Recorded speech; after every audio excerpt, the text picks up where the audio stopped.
Tonight, a look at African-American Greek life, the so-called Divine Nine on college campuses. It's been a new spotlight on them since the election of Vice President Harris. But what exactly is the Divine Nine, and how are black fraternities and sororities different from all the others? CBS 2's Elise Finch gives us an introduction. From the outside looking in, Black Greek life might look like one big party. And most people will tell you it is a lot of fun. There are 4 African-American sororities and 5 fraternities that make up the National Pan-Hellenic Council, together known as the Divine Nine. Each has their own colors, meaningful symbols, unique hand gestures, and even calls that you'll hear during social events.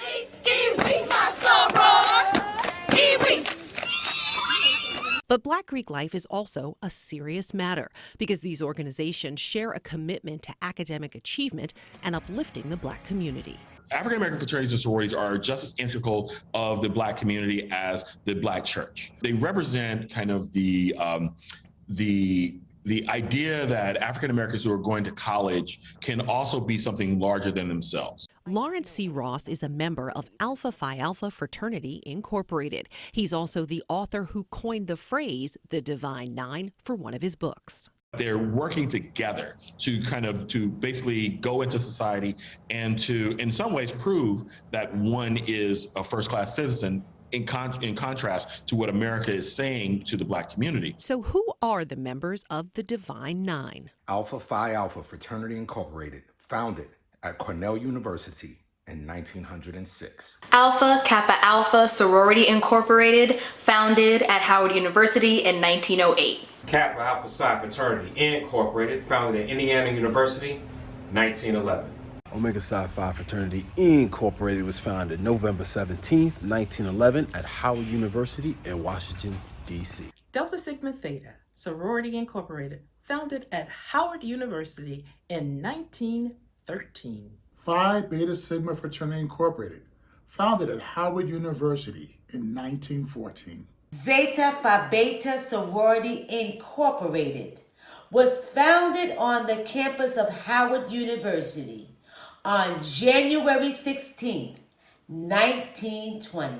Sigma Gamma Rho Sorority Incorporated was founded at Butler University in 1922. IOTA Phi Theta Fraternity Incorporated, founded at Morgan State University, 1963. Each of the organizations exists in part to bolster African-American college students while they're on campus, academically and socially. SHAYLA CRAWFORD-HYMON is an AKA and a senior at Montclair State University. Basically, I just loved what I saw. I loved the sisterhood. I loved how they supported each other. Even if you only had one friend, that one true friend can get you through anything, and that's what we are to each other. But they're also devoted to serving their communities, and it's not just a collegiate endeavor. Mary Bentley Lamar is the North Atlantic Regional Director of Alpha Kappa Alpha Sorority Incorporated. Many Greek organizations are started in college, and once your college years are over, you are pretty much finished with your activity with that organization. Whereas in the Divine Nine, we commit to service, sisterhood, brotherhood in the case of fraternities, for a lifetime. The Divine Nine organizations have what we call graduate or alumni chapters, where we then go into our respective communities and continue the work that we started on our campus. At a national level, we set forth the initiatives. Andre Manson is the International Grand Polaris of IOTA Phi Theta Fraternity Incorporated. The undergrads and the alumni chapters actually do all the footwork. Both undergraduate and alumni members of all the groups routinely collect and distribute food, clothing, and other necessities. Leadership and mentoring programs for young people are cornerstones. So are voter registration drives and fundraisers to provide scholarships. My particular chapter donate over $26,000 a year for high school graduates. And it's been a great benefit, but we have fun doing it. Most of the organizations have hundreds of chapters in the United States and even more abroad. Because of the way they're structured, you can join a Divine Nine organization years after graduating from a 4-year college, and many professionals do. They often enjoy career support and provide career guidance. Valerie Hollingsworth Baker is the international president of Zeta Phi Beta Sorority Incorporated.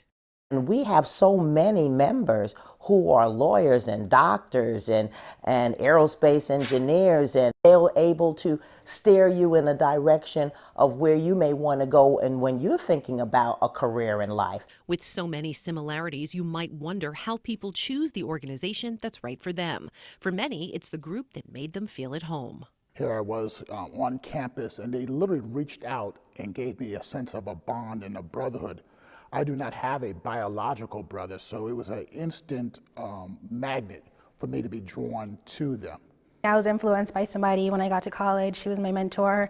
We had the same major, the same interests. She was just everything I wanted to be. And for her to be an SGRO, I said, okay, like, I want to be an SGRO too. For others, they were influenced as children. Most of my teachers were Delta, and they always seemed to be, women who were extremely brilliant, well-spoken, and just about uplifting the community. There's this brownstone on 141st and Convent Avenue, and in the window of the brownstone, there were 3 Greek letters with lights, with 7 lights, and it said A Phi A. I read up on Alpha Phi Alpha, and I see men such as Martin Luther King Jr., I see Duke Ellington, Adam Clayton Powell Jr., and I was just intrigued by these lights. For some people, Black Greek life is literally a family affair. There are lots of Greek couples, many of whom met in college, like my parents.